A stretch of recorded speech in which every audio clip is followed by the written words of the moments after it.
Good morning, everybody, and happy Mother's Day as well.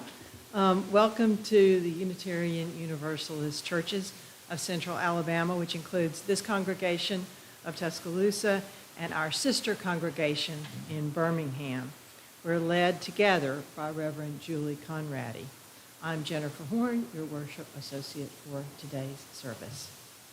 Whoever you are, whomever you love, wherever you are today, and wherever you are on your spiritual journey, you are welcome here. So to all who are here this morning, welcome home. I'd like to ask you to please be sure to read your newsletter, which arrives in email and e-blasts on Newsnet to stay informed of upcoming events. Also in the order of service on the second page, there's a listing of upcoming events. And I want to draw especially your attention to a prep meeting for the March for LGBTQ Rights after the service today and in preparation for the march on Tuesday, May 16th at the state capitol. And I believe Shamba would be willing to answer any questions you might have about that after the service. We also have some get-togethers, just social get-togethers coming up, and you can see those on upcoming events as well, and you'll get announcements of those both on Facebook and in your email. I believe we have another announcement or two. Deb, did you want to say something? Okay. Yeah. I wanted to let people know about that Wednesday, March 24th event we're having with Mike and Mary, who are going to come and give us some music. We're inviting lots of friends, so invite all your friends. And we're also going to offer light refreshments or desserts and stuff. So if you're capable of bringing something that you make or that you get anywhere you want, just please bring it. We aren't asking a cover or anything like that. We'll just have a donation basket out for people who want desserts and stuff. So that's Wednesday the 24th, starting at 6:30. If you're going to bring something, just be here a little early. Okay, are there any other announcements? Yeah, Karen?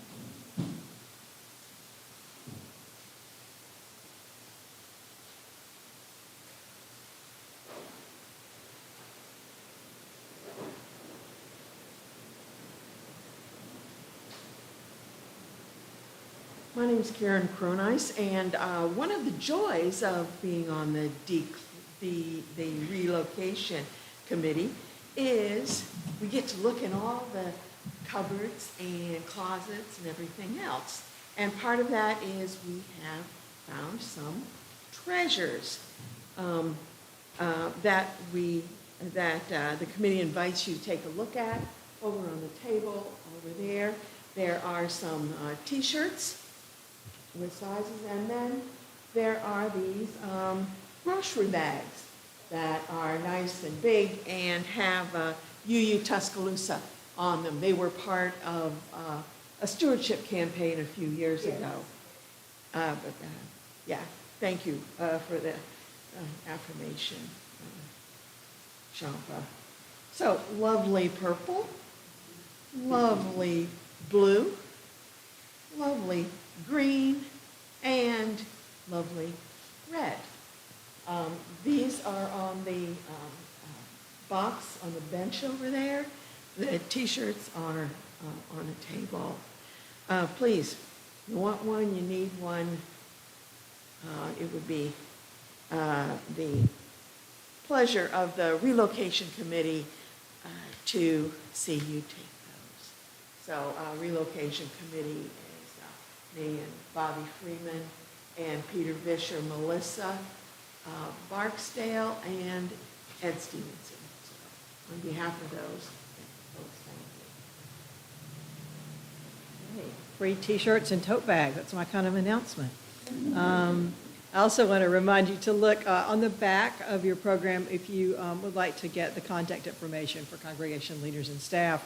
Reverend Julie and everyone welcomes your emails, so you can feel free to reach out on those. All right, the prelude prepares us for the service.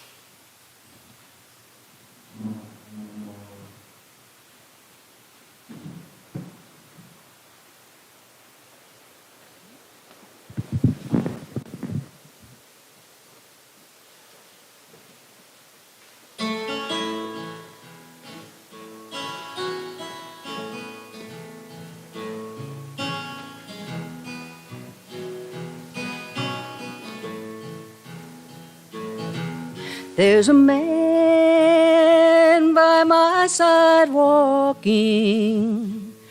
There's a voice within me talking. There's a voice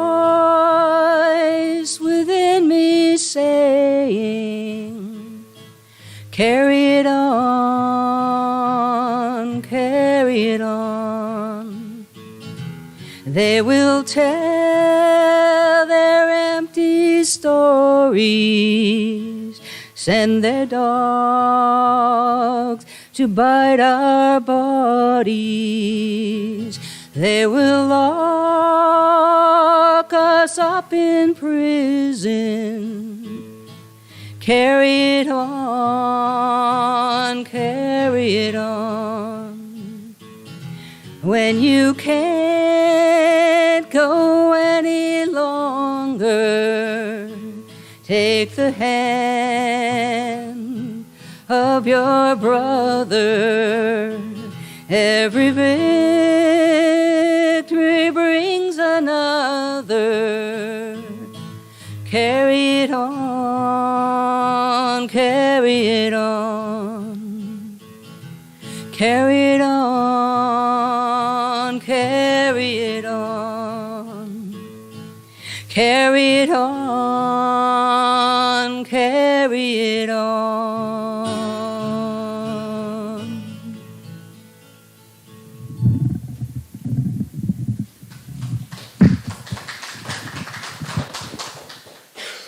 Thank you to our own Deb Crocker for that beautiful song. Please rise in body or spirit for the lighting of the chalice.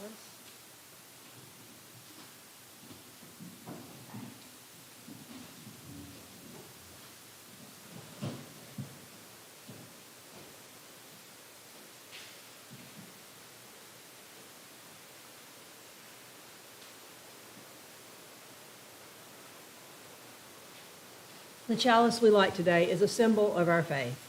It binds us together as one people, a reminder that our strength is in our shared hope for the world and that our common work is the creation of beloved community among ourselves and in the world.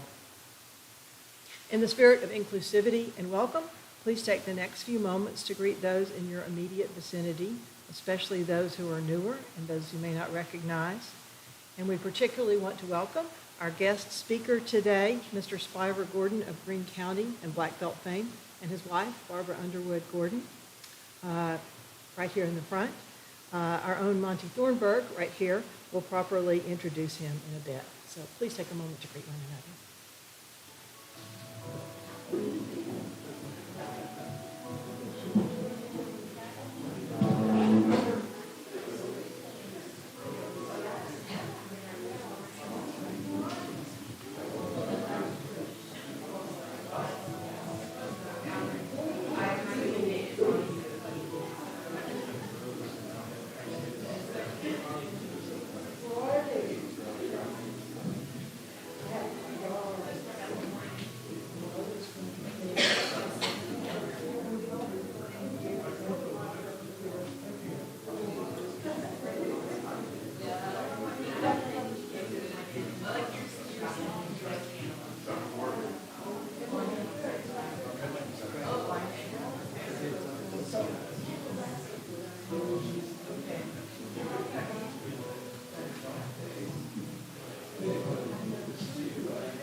I'll ask you now to please be seated for our opening words.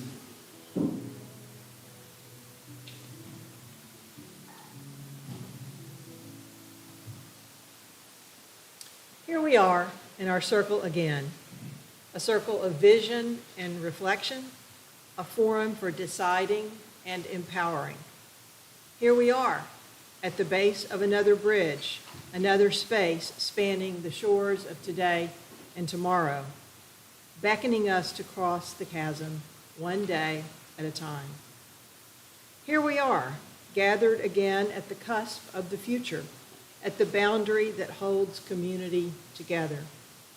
We are here in a circle of love and trust, brought to this moment by a series of choices and promises, by hope and gratitude, by our own shadows faced and befriended. With a servant's heart, with a leader's listening, with a parent's love, truer than all our inner trembling, let us model the health we seek for all and lean into community. Somewhere out there, all we dream is possible. Somewhere in here, we are sowing the seeds. Please rise in body or spirit to sing our opening hymn, number 121, We'll Build a Land.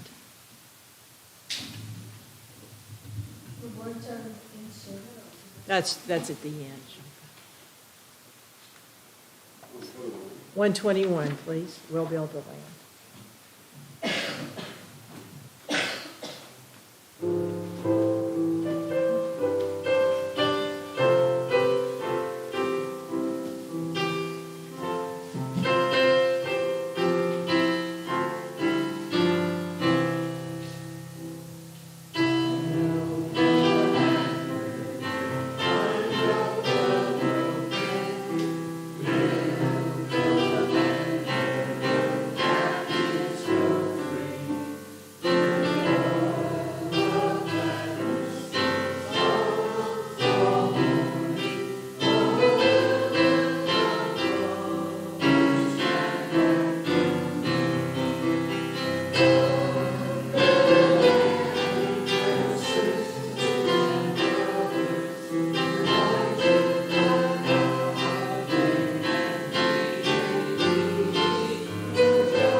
Our church is supported by those who call our church home and by those who support the efforts of our church to change our world for the better.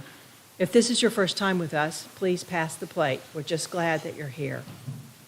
We share our cash plate every Sunday with organizations whose work reflects UU values to care for marginalized persons, advocate for real and systemic change, defend our environment, and promote justice and equity for all. Today's Split the Plate organization is Turning Point. Thank you for your generous support of our church and our Share the Plate recipient.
By the work of our hands and the intentions of our hearts, our love is made real. Thank you for these gifts.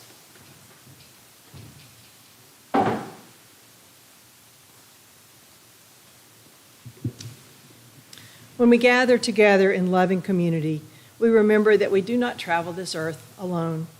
We share our lives as we light candles and hold each other in meditative thought and reverence. So we invite you to come forward now and light a candle from the common flame. You may do so in silence or speaking so that everyone can hear you. You may give your name and briefly share a milestone from your life.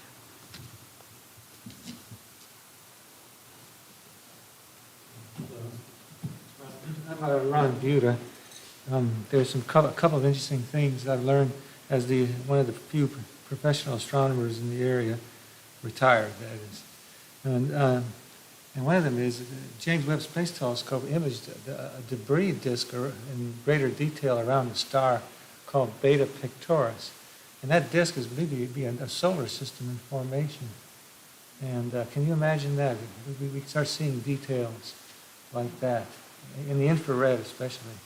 The second thing I wanted to say is that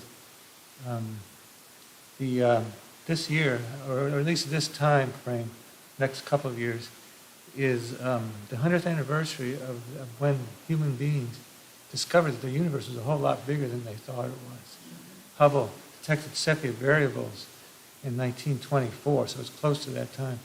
And those variables told them that the Andromeda Galaxy, the Andromeda Nebula, was not a nebula, it was a galaxy beyond our own. It's one of the coolest things in the history of science. And that happened. Oh, and one way I'm going to commemorate it, I've asked for telescope time on the 82-inch telescope at McDowell Observatory, and I want to see the resolved population with my own eyes that led to this discovery. It's one of the coolest things I can imagine. And I ought to be looking at dinosaurs, but to heck with dinosaurs for now. I'm going back to what I always enjoyed. Thank you. I'm Sharon. I wanted to say a couple of things about my grandchild. As a child with Down syndrome, my grandchild Isabella, she struggles with some things, and some things she doesn't struggle with, and many times it's not obvious when she's struggling. But on a good note, the one thing that stands out to me that she does not struggle with, of course, is love for other people, but is music and dance. She had a recital Sunday, a week and a half ago, for jazz. She takes with Miss Tiffany's Dancers for Life. And she killed it. She rocked that stage. And I'm just sitting there like, it's so amazing when she hears music and sees dancing, her eyes open, her mind opens, her soul opens, her heart opens. You can see it happening. And one dance class is not enough. She takes a theater dance at 3D dance, and she has another recital coming up in another week and a half. But I just wanted to really praise her because she's kind of the, we revolve around her.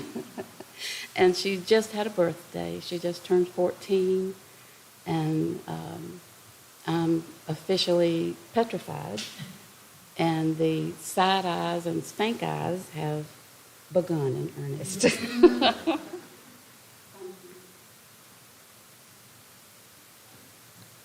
Yes, we all love Isabella. I'm Shampa Dada, and some of you may know that I lost my brother in March, end of March. And we are going to have a small memorial service for him at Birmingham, at the UU Church in Birmingham, on the 27th from 2 to 4 p.m. And I would love it if my family would come and join us over there, because you are my family. Thank you very much.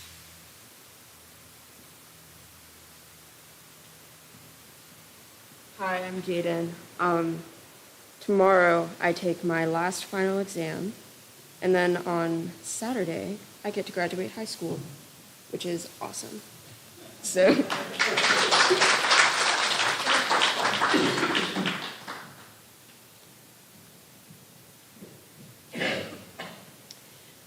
Karen Cronice, and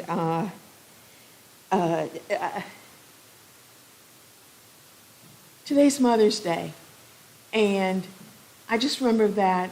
And Sharon, you are a great mother. You are a fabulous grandmother. And I want to say that to every other person in this room. We mother each other in that traditional mother sense of the greater love that you talked about. So this is a candle for all those who mother, who have mothered, and who will mother in this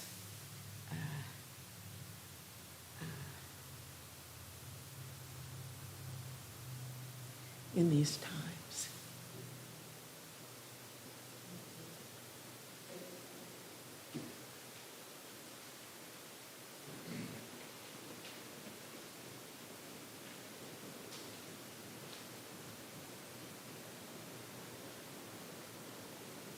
I'll now light a final candle for all burdens and celebrations that went unspoken. May the warm light of these flames bring us peace.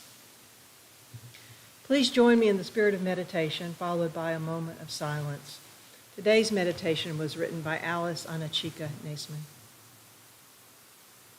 In a world so filled with brokenness and sorrow, it would be easy to lose ourselves in never-ending grief, to be choked by our outrage, to be paralyzed by the enormity of suffering, to feel our hearts squeezed tight with hopelessness.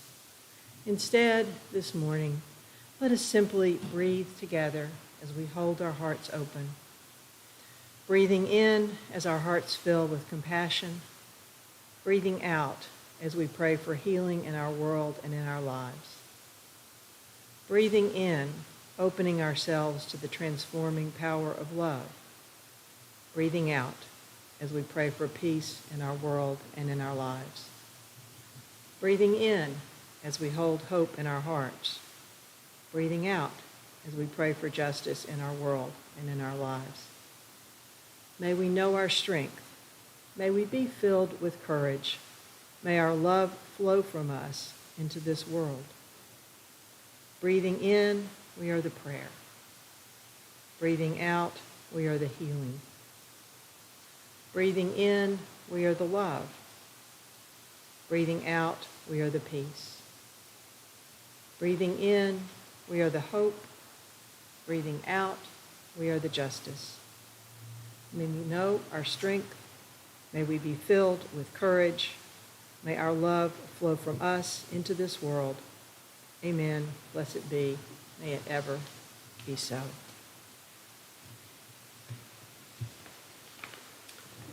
We are now ready for Monty Thornburg to introduce our speaker. Thank you so much, Monty.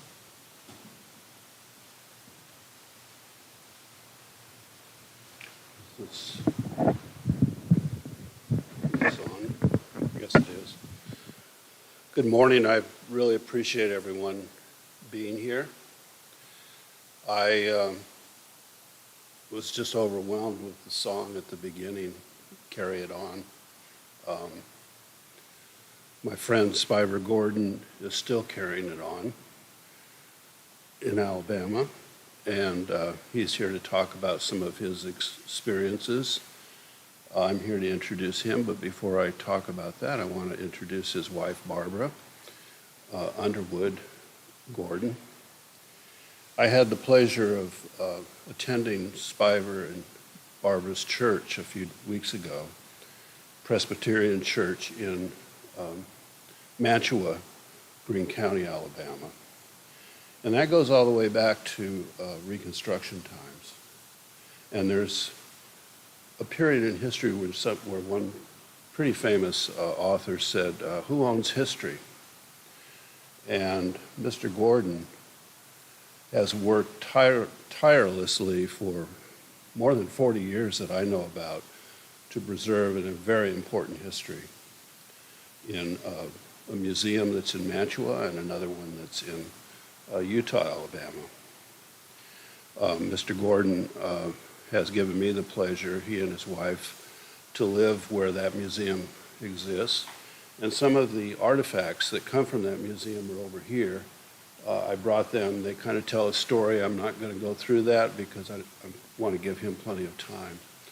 But I've left some books there that tell the story as well. Who Owns History? There's a book there called Carry It On.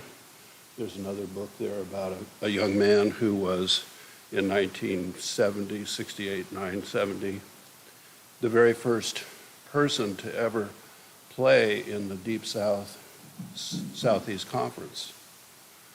And he was recruited at Alabama. I know everybody loves Alabama here, but he chose to go to Auburn. And so that's just his story. There's a book there about that. Mr. Gordon started out his career actually in the military in Germany, and he's the only person that I've ever heard of that actually started a protest in Germany because they were still segregating facilities at his base. So he was brought back, and he got involved with an organization called CORE, Congress of Racial Equality, and that was led by a man named James Farmer. And James Farmer came in 1963 to Mr. Gordon's hometown. And Mr. Gordon is actually in the very first chapter of this book. And this event happened on the very same week that Dr. Martin Luther King gave his I Have a Dream speech. And he talks about what happened with a group of people that actually tried to lynch Mr. Farmer, but they captured Mr. Gordon instead and thought he was the person. So that's just one little piece. One of the things I want to say about the church in Mantua, Mrs. Underwood Gordon, I found real Christians in that church, and sometimes I'm very discouraged as a Unitarian. I think it's why I'm a Unitarian, that some of people that pretend to be Christians are not, but that church is Christian. And the other thing I want to say is that at the museum, there's a monument, a large monument that has names of all kinds of people. It has Martin Luther King Jr., it has Ralph Abernathy, and it has Viola Liuzzo, who was a Unitarian, who I think you know that name because she was murdered during the time that the 65 Voting Rights Act in Selma. And it also has another name that you may not be familiar with called, her name is Joan Cashin. And Joan Cashin is the wife of John Cashin, who was the leader of the program that created the voting rights movement in Greene County, where Greene County became famous, really, for being the first county in the South to win an election. So there's so much more that I could talk about, but I really wanted to take this time to, or allow Mr. Gordon plenty of time. So, Mr. Gordon, if you could come up, if you'd speak for us.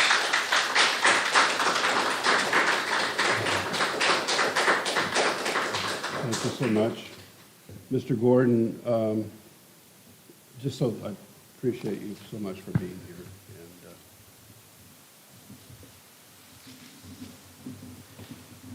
we thank and praise God always when we come into his presence because he's so awesome and so powerful and so loving. Let me tell you how delighted I am to come this morning and share with you. I am struggling with a heel problem. Monty will tell you I'm 83 years old, but I act like I'm 25. And I went to the farm yesterday to cut grass, and I aggravated the heel by stepping in a hole. And last night I could hardly walk on. In fact, my wife would tell you I fell at the bathtub, and I was afraid I would not be able to come here this morning. But God is good, and God is merciful, and God continues to bless us and continue to lead us and continue to direct us. My limited knowledge of the Unitarian Church comes from a very dear friend,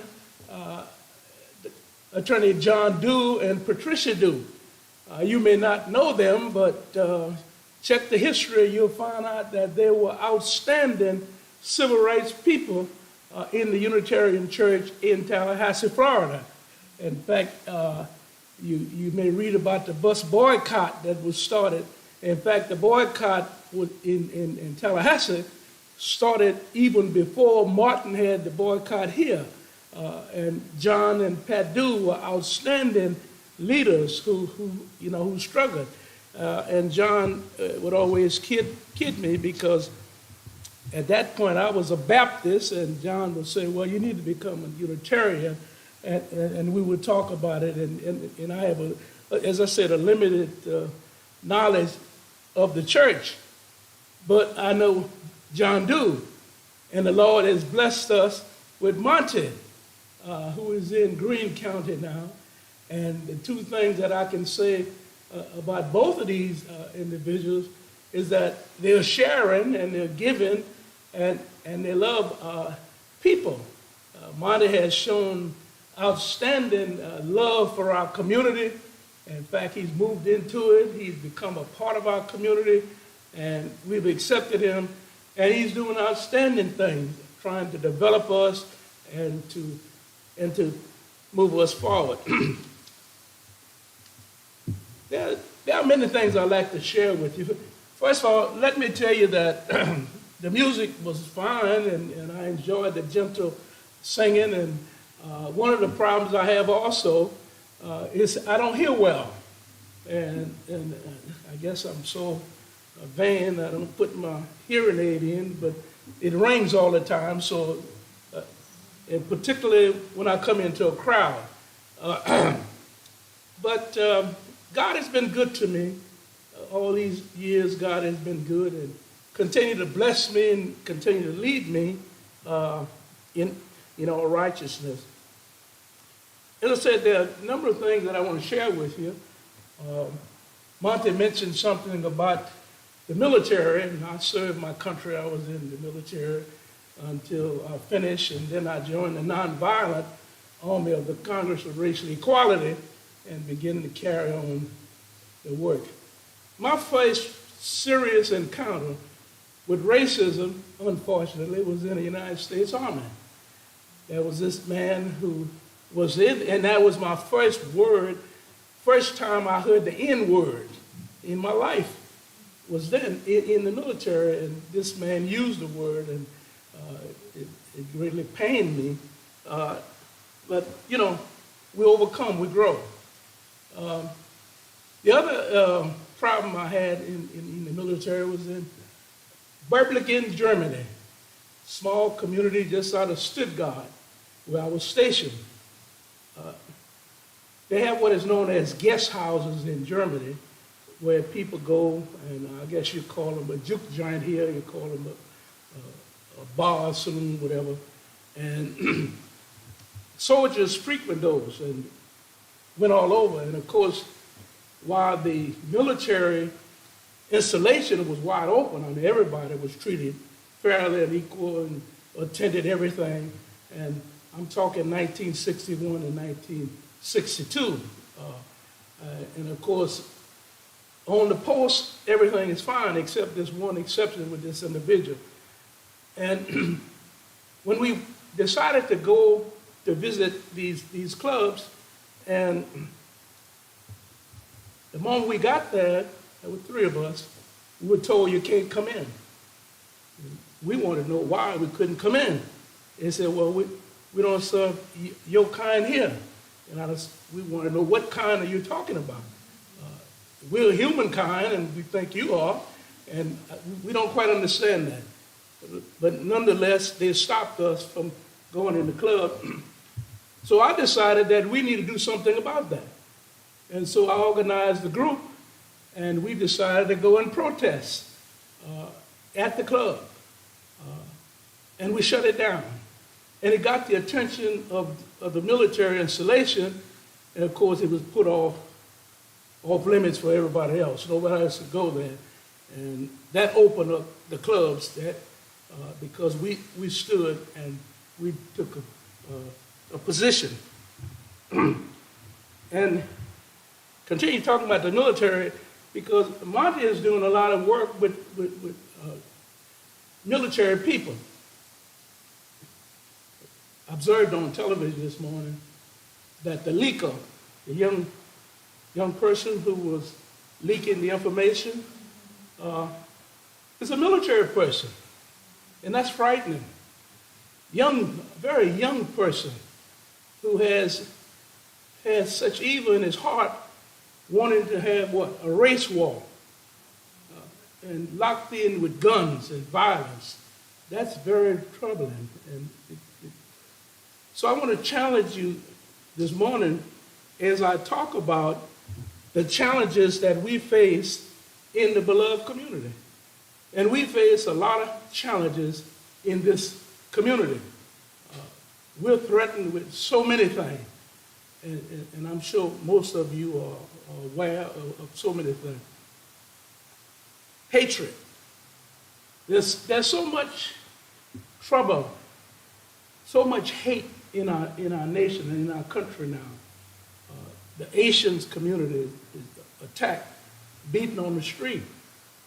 The subway beating that just took place with the homeless person, not beating but choking. I mean, it seems to me that military person ought to have known that choking a person is bad, and the guy was killed. And then there's attack on the synagogues, attacks on the mosque, attacks on the church. There's all kinds of hatred that's going on in our nation. Today is Mother's Day, and I want to greet all of the mothers. I want to lift you up, and I want to say to you that even if you're a mother by birth, biological, adoption, or by love, your mother. And when I think about mothers, you know, my mind flashed to Mississippi. Fannie Lou Hamer was a mother, an outstanding community leader in Mississippi who struggled, who had all kinds of abuse and attacks and racism, beaten, put in jail, put in Patches, Mississippi prison. But Fannie Lou Hamer stood tall, and she was a mother. She had children. She still has children. She's gone on to glory now. But so when I talk about motherhood, I got to also think about this is the first anniversary of what happened in Buffalo. And I'm sure all of you know about that. One of the mothers that was killed was 86 years old. The others, one was 72 and 46 and 36, but it was 10 people killed. So somebody's not going to have their mother today for Mother's Day celebration. And of course, when I talk about Mother's Day also, I want to talk about Tuscaloosa, because we had some mothers from this community. Alberta Murphy, a very distinguished lawyer who defended us in Greene County back in 1965 and 1967. And she lived right here, and she was dedicated and committed.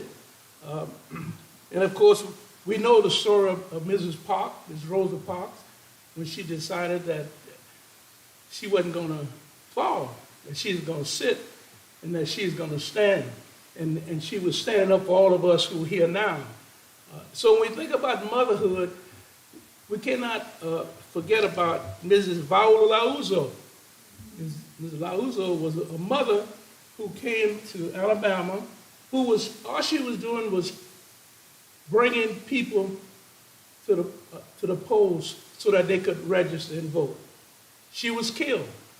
Her son, his name escaped me right now. Monty know I'm very bad with names.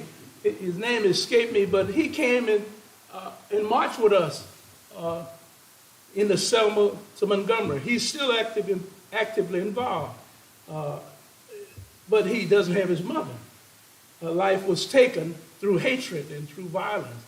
And of course, when we think about motherhood, we got to also remember that this movement, this civil rights movement, was led primarily by women, by mothers, who stood up and who's taken position. And I know in the black church, I don't know what we would do without the mothers in our church, because that's who's standing up in our church. And when I look around here, I see a lot of women here. So motherhood is important, and we need to give more respect to mothers and give more respect to women as they struggle in this country. We need to take a look in our beloved community about the violence, the shooting, the killing, the war. There's a war in Sudan, people being killed. Russia's war in Ukraine. And then there's the wars on the street, drive-by shooting, senseless killing. We're blessed here, but we don't know any time somebody can come in and start shooting. It's happening. Our country has taken leave of its sense. There's so much hatred and violence, and you cannot go to a movie, you cannot go to a park, because people are so caught up in violence. And that's why the church is so important. That's why those of us who love and believe in the beloved community, those who understand what love is all about, that's why it's so important that we stand up and that we take a position against Rome. It's a dangerous time to even stand up. It almost reminds me of the 60s when we were involved in a whole lot of violence because we would just simply wanted to say we want to eat in a public facility or want to go to a public accommodation. I shall never forget. He talks about freedom when we were marching and demonstrating for public accommodation and the right to vote. It was state troopers who took me outside after invading the church. Let me say that first. They came in on horseback in the church, knocking over benches, knocking over people, throwing tear gas with cattle prods in their hand, and they had the protective mask on. I have a picture over there that you take a look at where they bringing me out when they arrested me, brought me out in handcuffs, and when they brought me out, this particular house where I thought there was safety, we're looking for James Farmer. That was a cry. We want to get, just like they said, hang Mike Pence. That was the cry. We want James Farmer.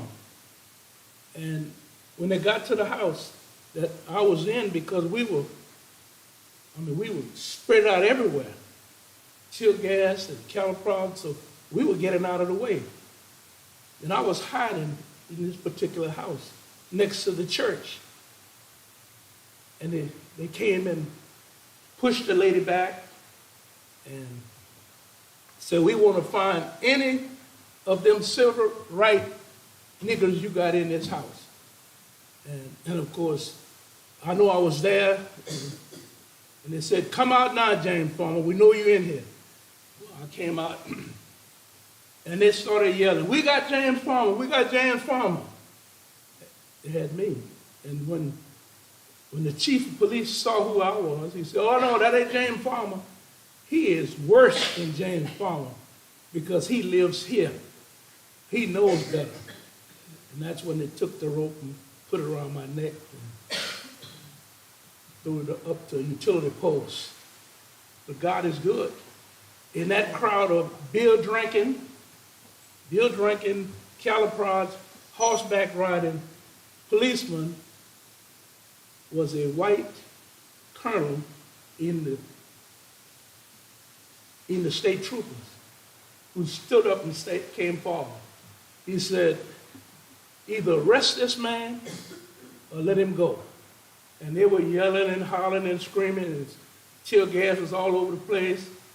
And he took me and put me in a patrol car. And that's what saved my life. Otherwise, I wouldn't be here today because of violence and because of hatred. And all we were trying to do was register. All we were trying to do was vote. There's still too much violence and racism in our country now. And our former president is responsible for a lot of the hatred and the violence that's spewed out in the media. And I'm sure you hear it. And it seems like it's become commonplace to just do wrong now. I mean, to tell a lie. The Bible tells us the Lord will not tarry, around a liar. But there's so much lying and so much hatred. And it seems like people just overlook all of that. When the former president can say that I can drive down New York and I could shoot and kill somebody and they'll still vote for me, they'll still support. There's something wrong with that. And that's the kind of hatred that we got to stand up and we got to keep carrying on this movement that we seek to change this nation because it's so deep into it. Even our elected officials, Senator Tuberville got a problem. Every time he opens his mouth, he's saying something that's negative.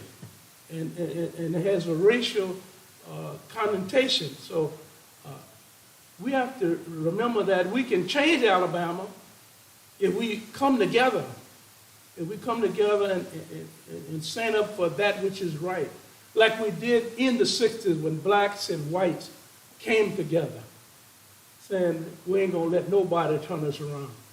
We're going to keep on marching. We're going to keep on praying. And we got to do that. Our state legislature got some problems now. They're trying to pass a bill to prevent poor people, uneducated people from voting. Can't get assistance. I went to jail for 6 months trying to help people to vote.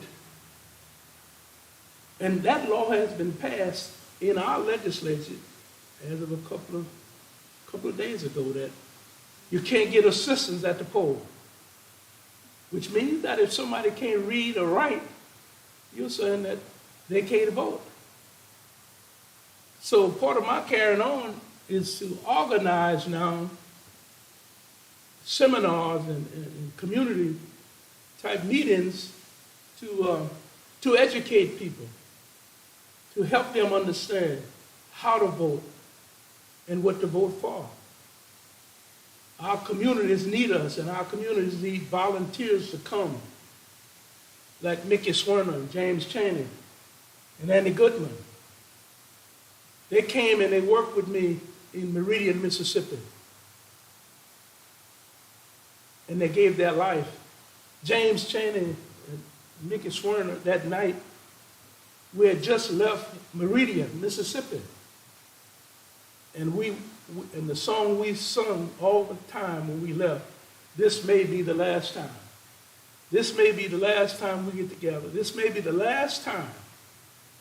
We didn't know that James and Mickey and Andy Goodman would be killed. But it was a sheriff that killed them. The 3 civil rights persons, I'm sure you're familiar with that, 3 young persons who came to volunteer in our community around the right to vote. And so what the Alabama legislature does is pass a law now saying you can't help people. It seems like the clock is being turned backwards. Different flavors, but the same label.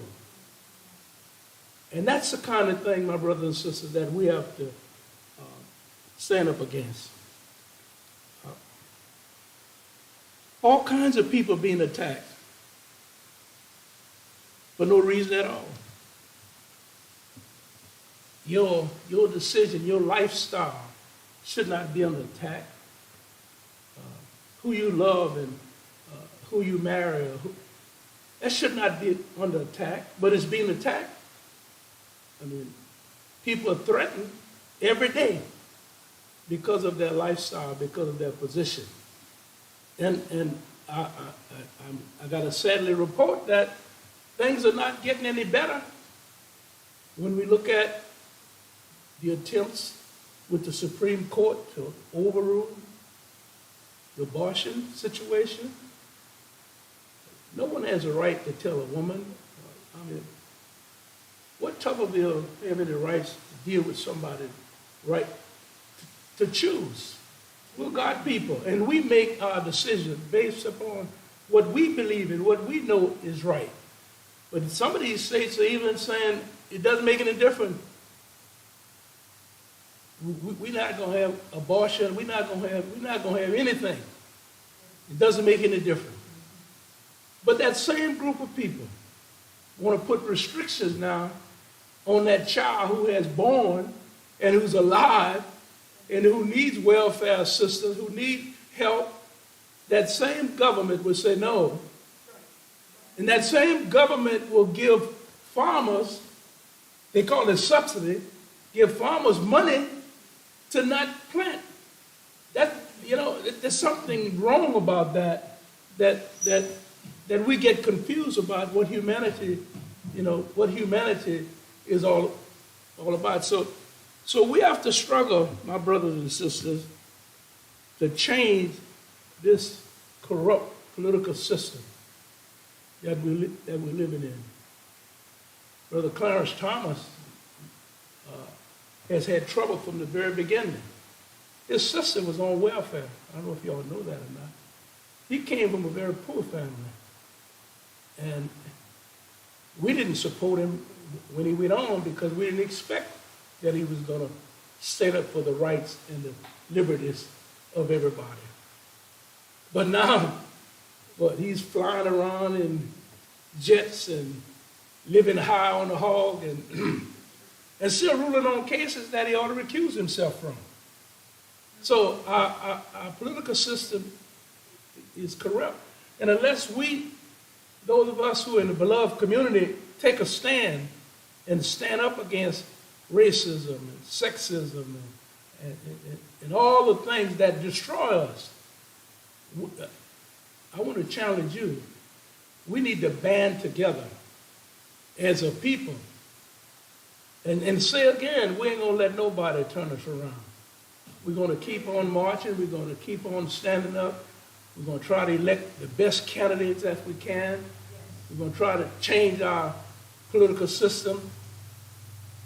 There's threats in the school, in our beloved community.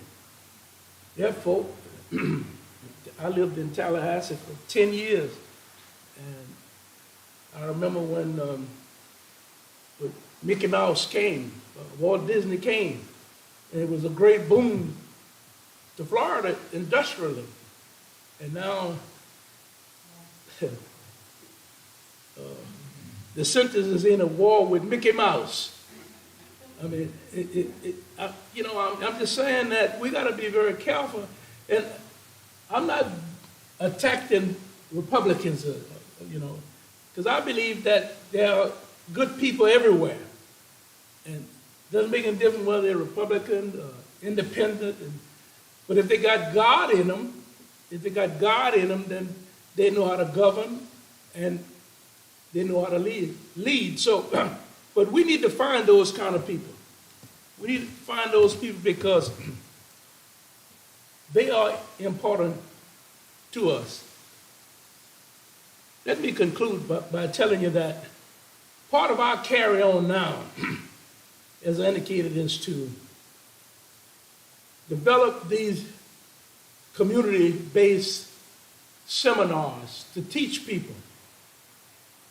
I've been very involved not only in the civil rights movement, but the political movement. And I've made the announcement that I'm finished with actively in the politics now.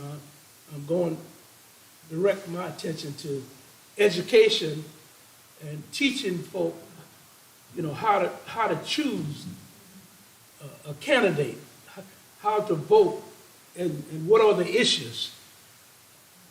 You may not realize how important that is in the black community. It's very important because there are people who still depend on a ballot that is handed to them on election day because they have not invested in developing the skills and the knowledge of understanding who the issues are. So part of my carry-on is to develop these seminars. Every year on Dr. King's birthday, we bring the high school students in Greene County in a setting, and we bring speakers. Monty has been one of our speakers. We have people coming from all over the country to talk to the young people about the drive-by shooting, talk to them about dropping out of school, talk to them. We got to acknowledge that there are problems in our community with drugs and violence. And if we don't take a position, and we don't address that and act just like it doesn't happen, the situation will continue to go on and on. So every year we bring speakers in to speak to our young people. We tell them how to live, tell them how to behave. Because sadly enough, my church brothers and sisters, many of our churches have failed to address these issues. Many of our churches are so busy in building these great big mega churches and all of these, all these big, you know what I'm talking about. And right in that community where they build that great big church, there's poverty all around. There's hunger all around. There's people all around. So we have to, those of us who believe in the beloved community, we have to take a stand. And we have to stand up and do those things. Every year on Dr. King's birthday, we also have what we call West Alabama Religious Women, where we have women from all over West Alabama, religious women. You bring them, would you believe, we bring them in the courthouse. Folks say, y'all have it, we have church in the courthouse. We have political rallies in Dr. King type style meeting where people, religious women are brought together and are lifted up and encouraged to, to continue to carry on the fight. Very recently, we brought all the mayors of West Alabama, and we challenged them. The mayors, our political leaders, we challenged them that they got to do something more than just run to get elected. A lot of elected officials, you don't see them until election time. So we brought them in, and that's part of our carry-on, to challenge them so that they know that they have a responsibility. It was the children in Birmingham, Alabama, that made the difference. It was the children who marched and children who stood up and forced old folk to get involved. I'm an unusual old person because I'm still involved. But there are a lot of young people who need our direction. So then, my brothers and sisters, I want to challenge you to get involved. You have a great church here. You have a great group of people because Monty is a part of it. And I know Monty is not going to stay long around somebody or someone that's not doing anything. So I want to conclude by telling you one of the things that we're doing now and ask you for your help. First of all, let me also thank you for the generous contribution that you sent us. Unfortunately, one of the persons who we assisted, you probably heard about the cave-in where the young man was killed. The mother's daughter, husband was the one killed. And of course, she's still in bereavement and just coming out of losing her house. So we've had a lot of problems.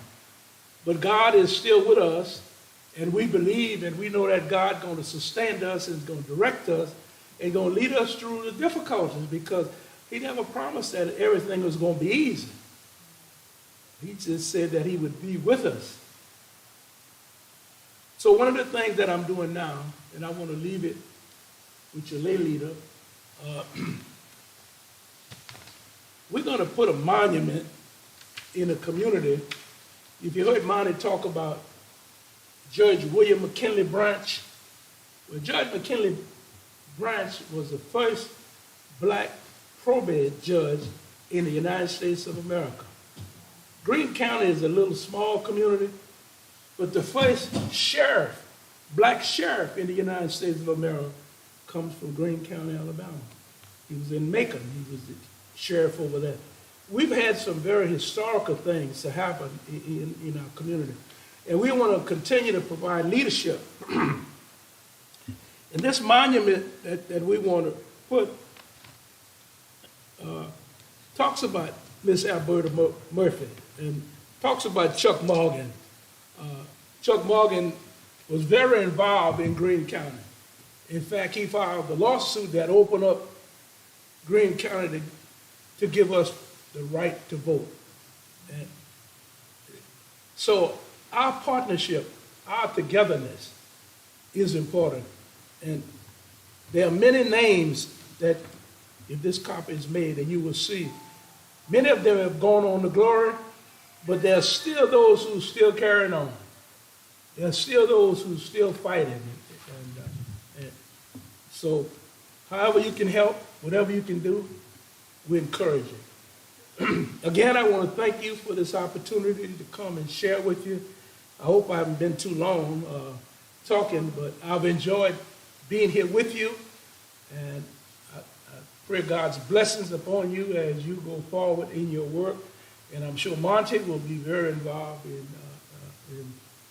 in carrying on. Thank you very much.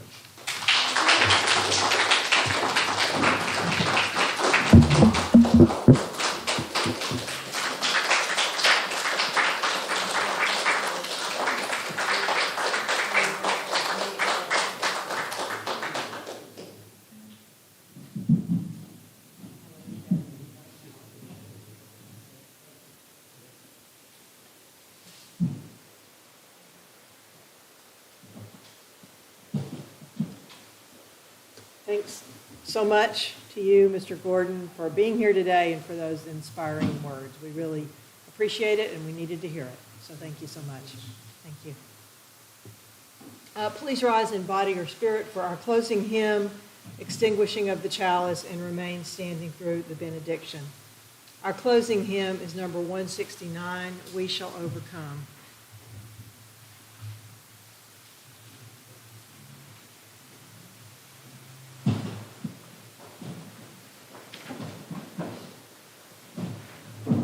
Could I suggest that we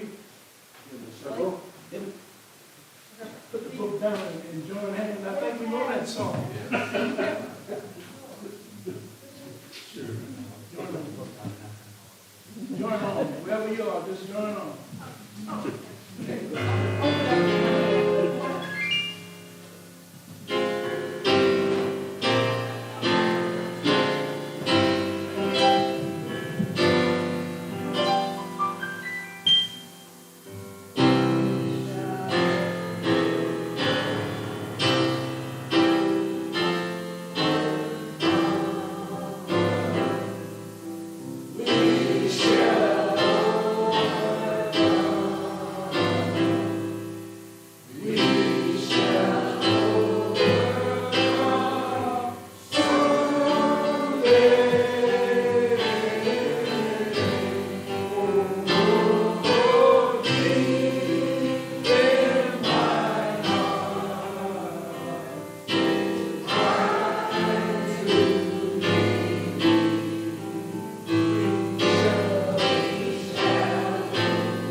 Closing words by Jim McGaw. When I say go in peace, I don't mean go in mindless oblivion. When I say go in peace, I don't mean go without challenging yourself or others. When I say go in peace, I don't mean go in utter ease and comfort. When I say go in peace, I mean go in peace seeking justice. I mean go in peace committed to equal rights and opportunities for all. When I say go in peace, I mean go in the peace that is created when, together, we build communities of true solidarity, deep compassion, and fierce, unrelenting love. Go in peace.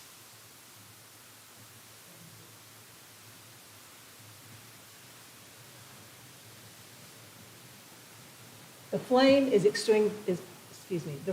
extinguished, but not our hope for the future, our courage in the face of crisis, or the love we share in all the world. For our postlude, we're going to sing today, and the insert is in your program, This Land Is Your Land.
I'll just make a real quick announcement. I had brought these before, but I brought some extra copies of the newspaper for you.